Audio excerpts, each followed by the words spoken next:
আজি আমাৰ জনাই বিধানসভা যুৱ কংগ্ৰেছৰ নেতৃত্বত আৰু অসম যুৱ কংগ্ৰেছৰ সহযোগত বুথ চোৰ চকী এৰক এটা সজাগতা সভা আমি যুৱ কংগ্ৰেছ যোগেদি আমি পাতিবলৈ সক্ষম হ'লোঁ আৰু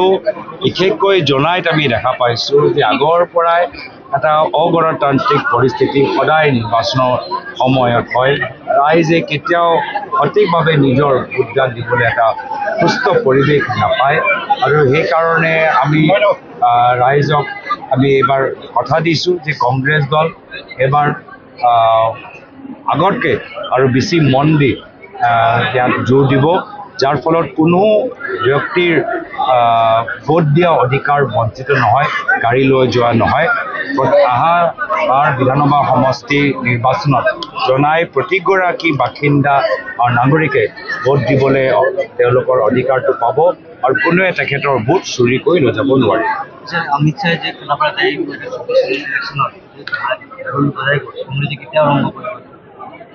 মই ভাবিছোঁ যে অমিত শ্বাহ ডাঙৰীয়াৰ অসমৰ জনসাধাৰণৰ মূল প্ৰশ্নৰ উত্তৰ দিব নোৱাৰে তেওঁ উত্তৰ দিব নোৱাৰিলে যে কেনেদৰে পুখুৰী খান্দি অসম বানপানীমুক্ত হ'ব পাৰে তেওঁ ক'ব নোৱাৰিলে যে তেওঁলোকৰ চৰকাৰ অসম চুক্তি ৬ নং দফা ৰূপায়ণ কৰাৰ ক্ষেত্ৰত কিয় তেওঁ ক'ব নোৱাৰিলে যে কিয় চিটিজেনশ্বিপ এমেণ্ডমেণ্ট এক্ট যোগেদি তেওঁ 2014 চনলৈকে বাংলাদেশীসকলক অসমৰ ভিতৰত সোমাবলৈ এটা সুবিধা প্ৰদান কৰিছে তেওঁ ক'ব নোৱাৰিলে যে কিয় আজি উচ্ছেদৰ নামত ভাষিক সংখ্যালঘু আমাৰ মিচিং বড়ো ৰাভা সকলোকে খিলঞ্জীয়া মানুহক উচ্ছেদ কৰা গৈছে তো মই ভাবোঁ বহুতখিনি প্ৰশ্ন অধুৰা হৈ থাকিল আৰু সেইকাৰণে তেওঁলোকৰ আশামৰ্মে যি প্ৰভাৱ পেলাব লাগিছিল পেলাবলৈ তেওঁলোকে নোৱাৰিল আগন্তুক দিনত আপোনালোকৰ স্বাস্থ্য শিক্ষা আৰু মূল্যবৃদ্ধিৰ ক্ষেত্ৰত কেনেধৰণৰ পদক্ষেপ ল'ব আমি বৰ্তমান চৰকাৰ তেওঁলোকে চৰকাৰী অনুষ্ঠানবোৰ বন্ধ কৰি দিছে চৰকাৰী স্কুলবোৰ বন্ধ কৰি দিছে চৰকাৰী কলেজৰ ভিতৰত একো ধৰণৰ গুৰুত্ব দিয়া নাই চৰকাৰী মেডিকেল কলেজৰ ভিতৰত ডক্টৰ নাৰ্ছ নাই গুৱাহাটী মেডিকেল কলেজত কেনেদৰে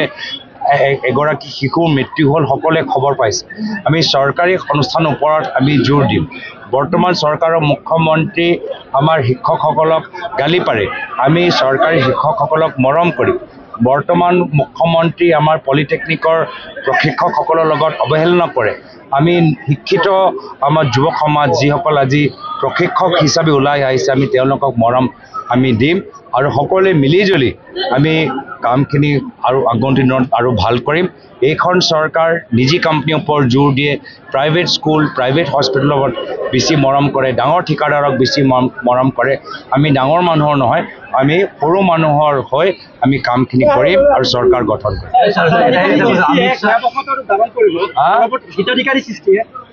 আজিৰ তাৰিখত আমি হিতাধিকাৰী কোন হয় আমাৰ অসমৰ আটাইতকৈ দুখীয়া ৰাইজৰ ওচৰত আজি কোনো আৰু বিকল্প নাই আজি প্ৰশিক্ষণ ল'বলৈ কোনো বিকল্প নাই চৰকাৰী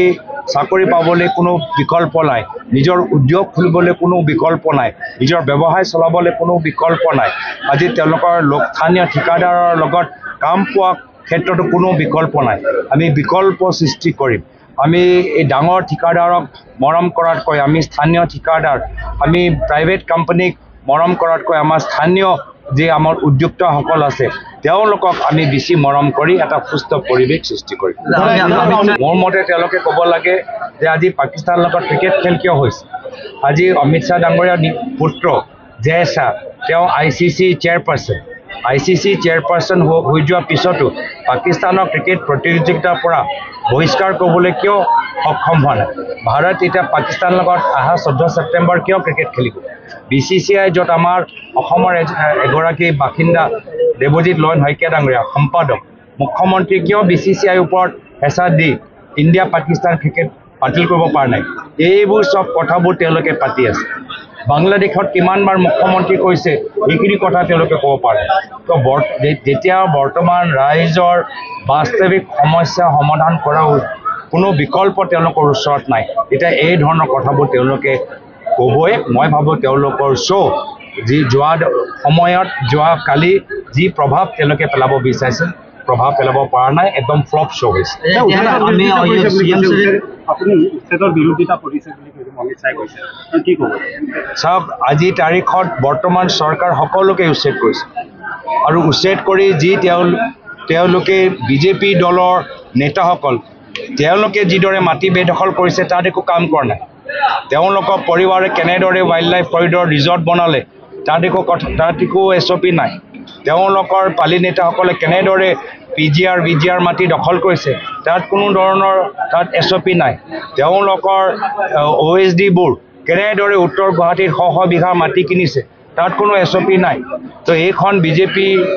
চৰকাৰ দুখীয়া মানুহক আজি তেওঁলোকৰ ঘৰ ভাঙিছে, কিন্তু নিজৰ পালি নেতা পৰিবাৰৰ নামত শ বিঘাৰ মাটি সম্পত্তি যে এই ধৰণৰ ৰাজনীতি চলাই আছে, ৰাইজে চাই আছে। তেওঁলোকৰ নিজৰ ওপৰত কোনো নিয়ম মানি ৰখা নাই, তেওঁলোকৰ কাৰণে কোনো নিয়ম নাই, কোনো SOP নাই। য'তে ত'তে বাগান খুলিব পাৰে, য'তে ত'তে ৰিজৰ্ট বনাব পাৰে, য'তে ত'তে PGR মাটি দখল কৰিব পাৰে, চৰকাৰী মাটিত নিজৰ কাৰ্যালয় বনাব পাৰে, প্ৰাইভেট স্কুল বনাব পাৰে। এই ধৰণৰ যে আজি এটা জংগল ৰাজ চলি আছে, দুখীয়া মানুহৰ ওপৰত অন্যায় অত্যাচাৰ চলি আছে, তাৰ বিৰুদ্ধে এটা সঠিক আমি নীতি আগন্তুক দিনত আমি সৃষ্টি কৰিম। অন্তিমটো প্ৰশ্ন, 10 ছেপ্টেম্বৰ হাজিল কৰিম কৈছিলে, আপুনি কি ক'ব এই মুহূৰ্তত? ফ্লপ, মহাফ্লপ। মই সেইদিনাও কৈছোঁ যে ইমান দিন ৰাইজক ভুৱা কথা কৈ অপপ্ৰচাৰ চলাই তেওঁলোকে যে ৰাইজৰ মূল্যৱান সময় নষ্ট কৰিলে, ফ্লপ এটা চিনেমা। আজি তাৰ বাবে আজি তেওঁলোকে ৰাইজৰ পৰা ক্ষমা বিচাৰিব লাগিব আৰু সেইদিনা চব কথা ওলাই যাব। ইমান দিন চিঞৰ বাখৰ কৰি একোৱে যে নাপালে, সেইটোৱে তেওঁলোকৰ সেইদিনা প্ৰমাণ হ'ব। তাৰ সেইদিনা ৰাইজৰ সন্মুখত তেওঁ ক্ষমা বিচাৰিব লাগে। তেওঁতো মই কৈছোঁ যে তেওঁলোকে প্ৰমাণ আছে, তথ্য কিবা পাইছে ৰাজহুৱা কৰক। ইয়াৰ আগতে কৰিব লাগিছে, ইয়াৰ আগতে এতিয়াও তেওঁলোকৰ মই কৈছোঁ তেওঁলোকৰ একোৱে নাই। যে ইতিমধ্যে মুখ্যমন্ত্ৰীয়ে কৈছে যে আমি কেন্দ্ৰীয় চৰকাৰৰ ওপৰত নিৰ্ভৰ। তো ফ্লপ যেতিয়া তেওঁলোকে মিছা কথা লুকাবলৈ বাৰম্বাৰ যে মিছা কথা কৈ থাকিব, সেয়া অৱস্থা আজি মুখ্যমন্ত্ৰী হৈছে। মিছা কথা লুকাবলৈ 1000 মিছা কথা ক'বলগীয়া হৈছে আৰু তাৰপিছত তেওঁ নিজে স্বীকাৰ কৰিছে যে মই হিমন্ত বিশ্ব শৰ্মা ডাঙৰীয়া 1000 মিছা কথা ক'ব পাৰোঁ। এনেধৰণৰ মানুহৰ ওপৰত কি বিশ্বাস কৰিব?